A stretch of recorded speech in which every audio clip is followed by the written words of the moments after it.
이 아침에 하나님께서 오늘 우리에게 주신 말씀은 고린도후서 9장 10절에서 15절까지의 말씀이 되겠습니다. 고린도후서 9장 10절에서 15절까지의 말씀입니다.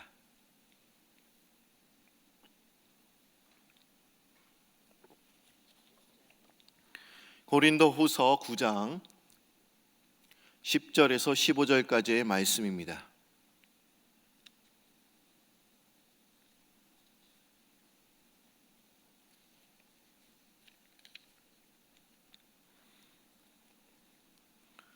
고린도후서 9장 10절에서 15절 말씀인데 우리 한 절씩 교독합니다.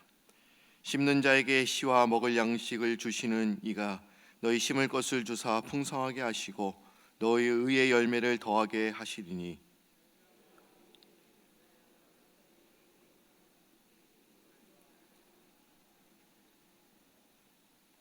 이 봉사의 직무가 성도들의 부족한 것을 보충할 뿐만 아니라 사람들이 하나님께 드리는 많은 감사로 말미암아 넘쳤느니라.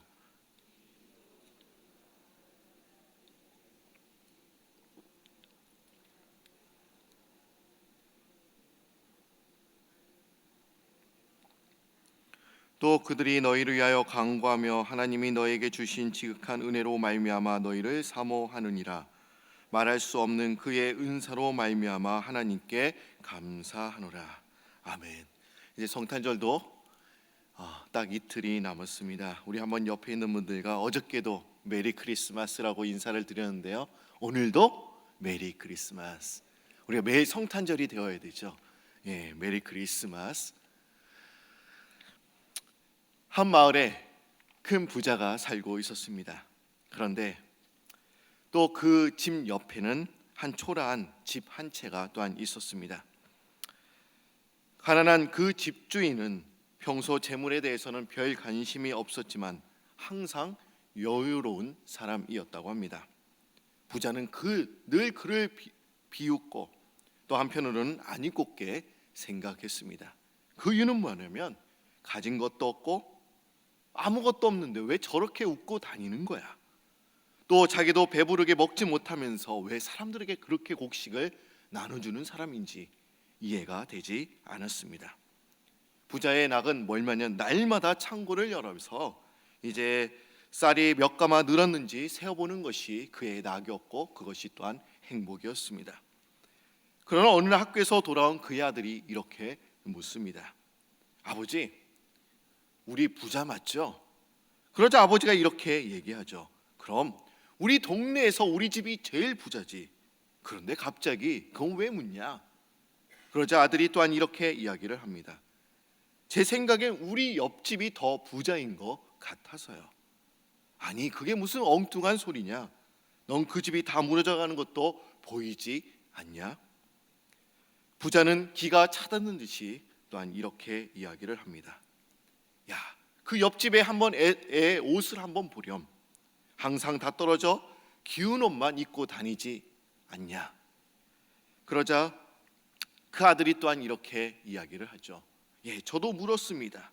그랬더니 그 애는 오히려 자기 엄마가 기어준 정성이 든 옷이라 내 옷보다 더 튼튼하다고 자랑을 하더라고요. 그럼 이 여서가 우리 집 창고를 한번 보거라. 얼마나 귀한 것이 많니? 쌀도 헤아리지 못할 만큼 많잖아. 그런데 그 집은 그나마 있는 쌀도 남에게 다 주지 않느냐? 이러면서 이야기를 했다고 합니다. 그러자 소녀는 잠시 생각을 하더니 아버지에게 이렇게 이야기를 합니다. 예, 제 말이 바로 그 말이에요. 우리 집은 쌀이 그렇게 많아도 남에게 줄 쌀 한 톨도 없는데 그 집은 창고에 쌀이 없어도 항상 남에게 줄 쌀이 있잖아요. 그러니 우리 집이 부자가 맞는지 궁금해요. 이 아이가 이렇게 대답을 했다고 하죠. 과연 여러분들은 부자이십니까? 말씀이 없으시죠? 부자가 어떤 사람입니까? 여러분, 성부와 속부라는 그런 말이 있습니다. 과연 속부는 무엇입니까? 속부는 자기 욕심만 챙기는 부자가 속부입니다. 그럼 성부는 무엇일까요? 나눔의 삶을 사는 성스러운 부자가 성부입니다. 자꾸 챙기려고 하는 사람, 그런 사람은 속부예요. 그러나 나눔의 삶을 통하여서 성스러운 부자가 되려고 하는 사람, 그거는 사람이 성부입니다. 오늘 이 시간에 여러분들이 속부가 아니라 송부가 되시는 그런 여러분들이 되시기를 바랍니다. 너무 욕심만 챙겨요. 뭔가 가지려고만 합니다. 주님께서 이 땅에 오신 목적이 무엇이었습니까? 뭔가 가지려고 했다고 한다면 이 땅에 못 내려오셨을 거예요.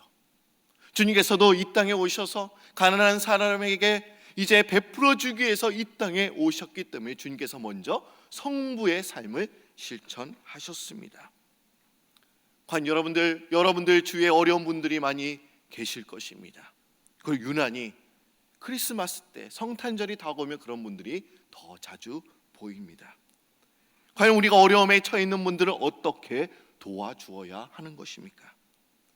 어려운 이웃을 위한, 그들을 도와주기 위한 기준이 과연 하나님 입장에서는 어떠했을까요? 신명기 14장 28절에서 29절의 말씀을 보시면 어려운 이웃을 위해서 어떻게 도와주어야 하는지에 대해서 이야기를 하고 있습니다. 그 말씀을 제가 한번 읽어드리겠습니다. 매 3년 끝에 그의 소산의 10분의 1을 다 내어 내 성읍에 저축하여 너희 중에 분깃이나 기업이 없는 데인가 내 성중에 거류하는 객과 고아와 가부들이 와서 먹고 배부르게 하라. 그러하면 내 하나님 여호와께서 내 손으로 하는 범사에 내게 복을 주시니라. 이렇게 말씀하고 있습니다. 여러분, 기업이 없는 레인을 위해서 또한 그들의 생계를 위해서 우리의 소득의 10분의 1을 바치는 것을 여러분 뭐라고 얘기합니까? 그것을 11조라고 이야기를 합니다. 그리고 그 나머지 10분의 9의 10분의 1을 다시 바쳐야 된다라고 성경에서 기록되어 있습니다. 이것은 가난하고 어려운 사람들을 위한 것입니다. 그래서 이것을 뭐라고 부르냐? 제2의 11조라고 이야기를 합니다. 여러분 좀 부담스럽지 않습니까? 또 11조를 바쳤는데 또 제2의 11조를 바치라는 거예요. 그런데 주님께서는 말씀하신 것은 제2의 11조는 가난하고 어렵고 그런 이웃들을 위해서 구제해줘라, 그것을 따로 남겨두어라 라고 이야기를 하고 있습니다. 그리고 제2의 11조는 많이 하는 게 아니에요. 3년에 한 번씩 하는 것입니다. 근데 그것을 계산하면 어떻게 되는 것입니까? 30분의 1조가 되는 거예요. 그래서 그것을 매달 수입이 있는 사람의 경우로 우리가 환산하며 이야기한다면 매달 수입쯤 하루 분량 해당되는 그런 금액입니다. 그래서 하나님께서 우리에게 가난한 자를 위해서 떼라고 하신 그 분부의 말씀은 구제의 기준은 한 달 수입의 하루 몫입니다. 그러니까 우리가 한 달의 하루는 누구를 위해서 나눠줘야 된다는 거예요? 가난한 자를 위해서 나누어 주어라, 이렇게 말씀하고 계십니다. 하나님께서는 수입의 10분의 1을 또한 헌금하고 가난한 이웃을 위해서 한 달의 하루 몫을 구제의 헌금으로 또한 사용해야 하라, 이렇게 말씀하고 계십니다. 분명 주님께서 이 구약시대는 이것이 의무적으로 해야 할 일이었습니다. 그러나 나머지 돈에 대해서는 우리가 자유롭게 써도 된다, 그거에 대해서는 주님께서 옳지 않은 일이다, 이렇게 말씀하고 계시지 않습니다. 우리가 그 자유로운 돈으로 또한 땅을 살 수도 있습니다. 또 건물을 더 세울 수도 있습니다. 쇼핑도 할 수 있습니다. 그것이 옳지 않은 일이라 이렇게 말씀하지 않으셨어요. 그것도 분명 필요한 일이었습니다. 그러니까 레인들 위해서 10분의 1을 남겨두고, 그리고 이제 하루 중에 그 하루 몫의 분량은 또한 가난한 자 구제 헌금에서 사용해라, 이렇게 말씀하고 계십니다. 오늘은 헌금에 대해서 이야기를 하고 있습니다. 근데 저는 솔직히 헌금 많이 부담스럽죠. 오늘 본문 말씀은 구제 헌금에 대해서 이야기를 하고 있습니다. 바울은 고린도 교인들에게 예루살렘 교회들을 위해 구제 헌금을 해줄 것을 지금 요청하고 있습니다. 그러니까 고린도 교인들은 바울이 이 고린도후서를 쓰기 1년 전에 예루살렘 교회 성도를 위해서 이제 구제 헌금을 작정했습니다. 아마 여러분들 올해 우리가 1월 달에 414에서 여러분들이 작정하셨잖아요. 그리고 매달 한 달에 한 사람, 두 사람 뭐 이러면서 우리가 45불 뭐 100불 이러면서 우리가 헌금을 했습니다. 그리고 바울은 이 사실을 또한 마게도냐 교회의 사람들에게 자랑을 했습니다. 고린도 교회 그리고 마게도냐 교회는 이 고린도 교회의 윗지역을 의미합니다. 빌립보, 베레아, 데살로니가 교인들에게 이 사실을 또한 자랑을 했습니다. 그리고 마게도냐 지방의 교회들도 고린도 교인들이 구제 헌금을 작정했다는 그런 소식을 듣고 이 마게도냐 교인들도 동참해서 매우 어려운 상황 속에서 풍성한 그런 헌금을 드렸습니다. 그러나 정작 먼저 구제 헌금을 모금만 시작한 그 고린도 교회는 아직 헌금을 끝내지도 못했습니다. 따라서 이러한 상황을 마게도냐 교인들이 본다고 한다면 아마 고린도 교인들은 물론 그들을 자랑한 바울까지도 부끄러울 그럼 당할 것이 분명했습니다. 그래서 바울은 그가 고린도 교인들을 방문하기에 앞서서 이제 헌금위원들을 먼저 보냈습니다. 그러면서 구제 헌금을 모금하고자 그들을 먼저 보낸 것이죠. 그러나 바울이 헌금위원들을 미리 파견한 것은 그나 고린도 교회가 부끄러움을 당하는 것을 두려워했기 때문은 아니었습니다. 그 구제 헌금을 위해서 헌금위원들을 파견한 이유가 분명 있었습니다.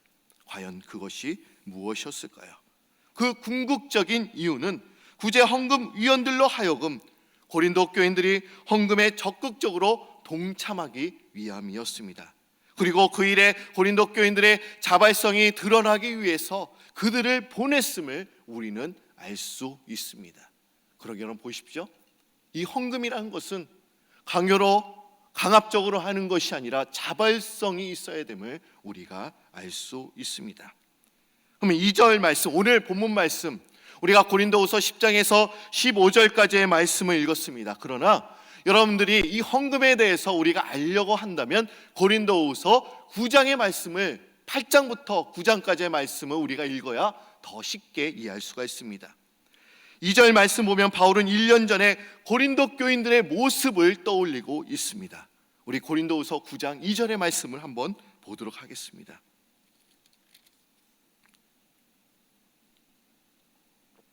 오늘의 양식을 보니까 고린도후서 9장 10절에 15절까지만 딱 되어 있어요. 그런데 이 내용을 전반적으로 이해하려면 우리가 8장 9절을 또한 읽어봐야 합니다. 9장 2절의 말씀을 보시면 한번 여러분들이 읽어주실까요? 시작.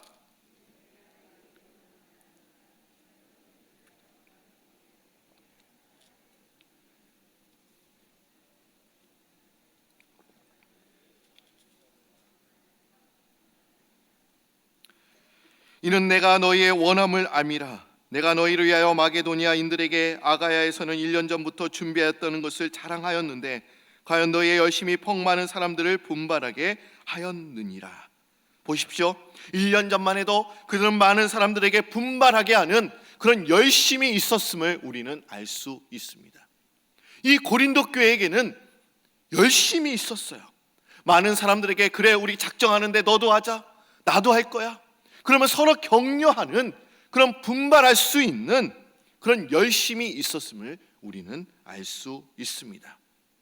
1년 전에 고린도 교회 성도들은 은혜에 감격하면서 감사하면서 그리스도의 한 형제로서 공경에 처해 있는 예루살렘 교인들을 위해서 돕겠다고 앞을 다투면서 이제 헌신을 했습니다. 그리고 그것이 바울을 통하여 다른 지역의 교인들에게도 그 사실이 또한 알려졌습니다. 그러면서 다른 교인들도 이제 나도 그 일에 동참해야겠구나, 그런 자극제가 되었다는 것이죠. 실로 1년 전에 고린도 교인들에게 그런 믿음은 불타오르는 그런 신앙이었던 것입니다. 그런데 1년이 지난 지금 그들은 어떠합니까? 어떠했을까요? 1년이 지난 그 시점을 바라보니까 그들은 그때의 헌신을 다 잊어버리고 말았습니다. 고린도 교인들은 1년 전에 세운 목표가 있었습니다. 나도 이만큼 작정하겠습니다. 이런 목표를 다 세웠습니다. 그러나 그 목표도 달성하지 못한 채 제자리에 머물고 있었습니다.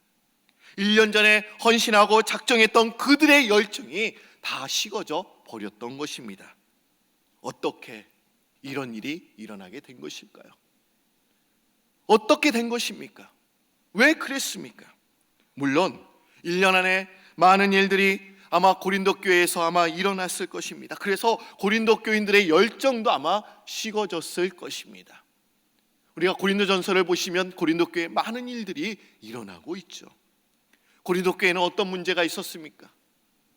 당파 싸움이 또한 있었어요. 4개 패가 나누어지면서 서로 싸우는, 서로 시기하고 질투하는 그런 일들이 또한 있기도 했습니다. 그리고 우상 숭배하는 문제도, 그리고 도덕적이고 성적인 그런 여러 가지 문제로 또한 어려움을 당하기도 했습니다. 또 교회 성도들이 서로 싸운 것들을 이제 세상의 법정으로 이제 들고 가는 그런 문제까지 일어났습니다. 아마 이런 문제를 통해서 교회의 성도들의 열정이 식어졌다라고 우리는 또한 단정 지을 수도 있습니다. 그러나 우리가 이 문제들을 통하여 그들의 신앙의 모습을 한번 우리가 유추해낼 수가 있습니다. 그들의 신앙이 과연 어떠했을까요? 그들의 신앙은 매우 감정적이었다. 우리 이렇게 평가를 내릴 수 있습니다. 견고한 신앙을 가진 사람이라면 고난과 역경이 올 때 더욱더 신앙이 굳건해지는 것을 우리는 알 수 있습니다. 그런데 고린도 교인들은 오히려 그 문제 때문에 걸려 넘어졌음을 우리는 알 수가 있죠. 그들은 바울의 말에 어땠습니까? 감동하고 감정적으로 달아올라 충동적으로 내가 헌신하겠습니다, 작정하겠습니다, 이렇게 말을 했습니다. 그러나 1년 후에는 여러 가지 문제가 생기니까 그런 열정이 다 식어져 버렸습니다. 여러분, 이런 감정적인 헌신은 어려움을 이기는 신앙이 아닙니다. 감정적인 신앙을 가진 사람은 어려움이 당하고 좌절하면 헌신의 내용을 쉽게 잊어버립니다. 우리에게 무서운 신앙이에요. 감정적인 신앙. 어떤 분이 강사 목사님 오셔서 여러분들 열심히 힘내십시오, 우리가 자극을 받을 때가 있어요. 그러면 여러분들 다 마음속으로 작정하지 않습니까? 아, 내가 새벽 기도도 해야겠구나, 헌금도 해야겠구나. 그러나 그때만 신앙이 불타오릅니다. 그리고 한 주, 2주 지나면서 불타오르던 신앙이 다 꺼져버려요. 여러분, 이런 감정적인 그런 신앙이 얼마나 위험한지, 얼마나 잘못된지를 바울 사도는 지금 이야기를 하고 있습니다. 지금 헌금위원들을 보내서 왜 헌금하지 않냐 이렇게 얘기하고 있는 것이 아닙니다. 너희들 1년 동안 작정을 했지 그걸 다 헌금위원들에게 다 걷어갖고 오느라라고 지금 명령하고 있는 것이 절대로 아니에요.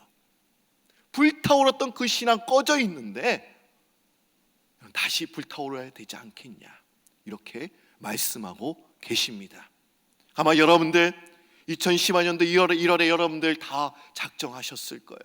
하나님께 내가 이렇게 섬기면서 주님께 달려가겠습니다. 그러나 우리가 지금 12월 달 왔을 때 어떻습니까? 우리의 신앙이 다 꺼져 있지는 않습니까? 한번 우리의 신앙을 점검하는 여러분들이 되시기를 바랍니다. 한번 여러분들 가슴을 만져보세요. 옛날에 불타오르던 그 가슴 지금 꺼져 있지 않나?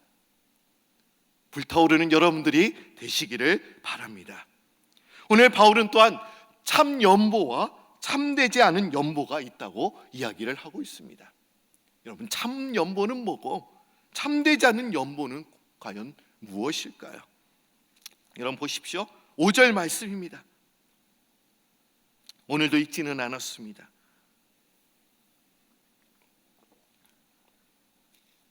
5절 말씀 여러분들이 읽어주시기를 바랍니다. 시작.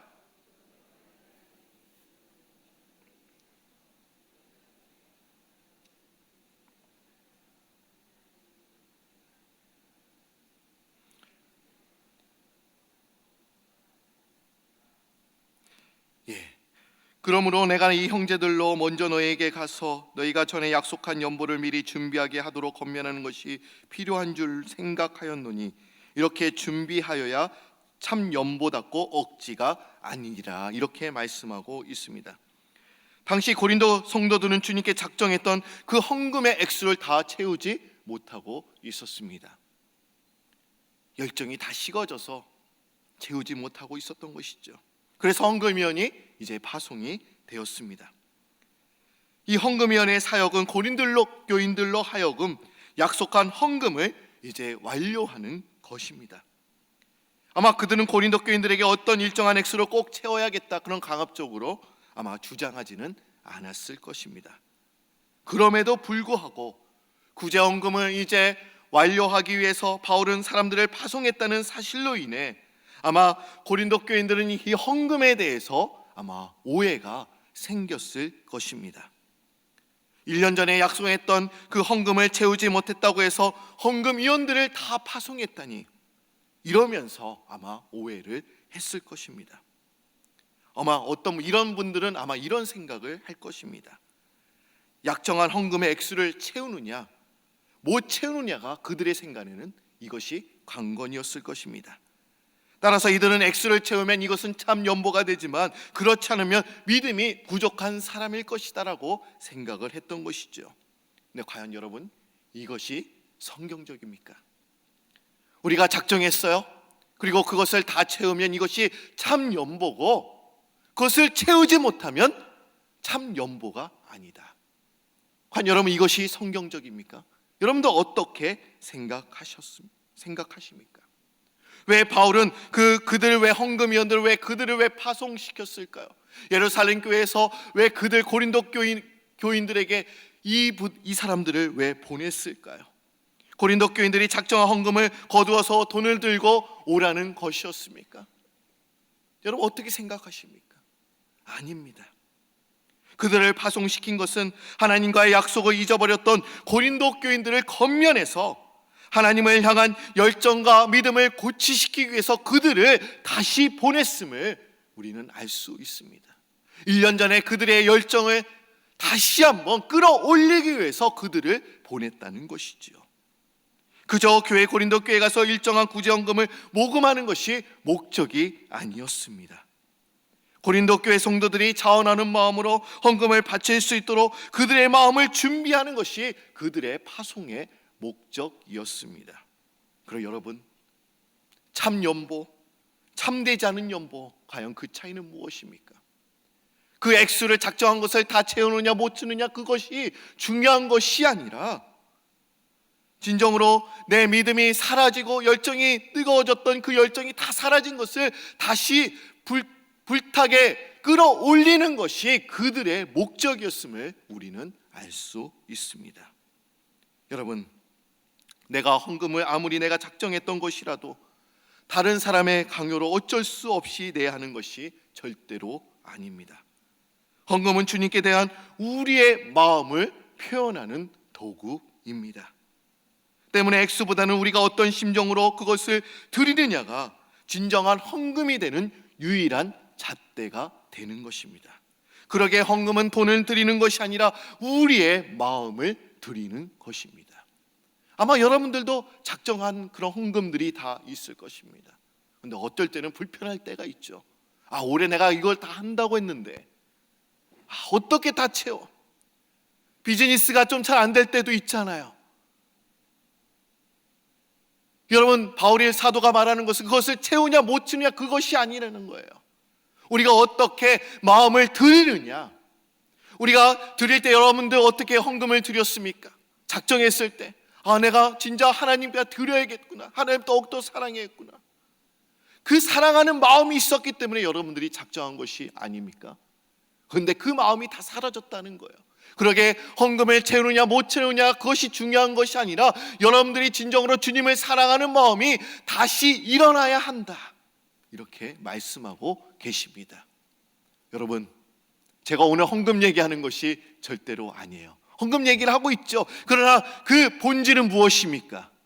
우리의 열정, 믿음이 다시 불타올라야 된다. 헌금 작정한 거 다시 못한 거 다 해야 된다라고 지금 말씀드리는 것이 절대로 아니에요. 우리의 믿음이 다시 굳건한 믿음, 그 믿음이 생겨야 되는 걸 지금 이야기하고 있습니다.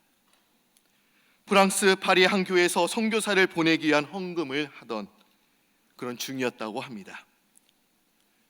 옛날 당시 서양에서는 헌금할 때 우리는 헌금 바구니를 돌리죠. 근데 거기는 접시를 돌렸다고 해요. 그런데 만약 내가 지금 100불밖에 없어요. 근데 마음에는 뭐예요? 20불만 하고 싶은 거예요. 그럼 어떻게 하죠? 헌금을 안 하는 것이 아니에요.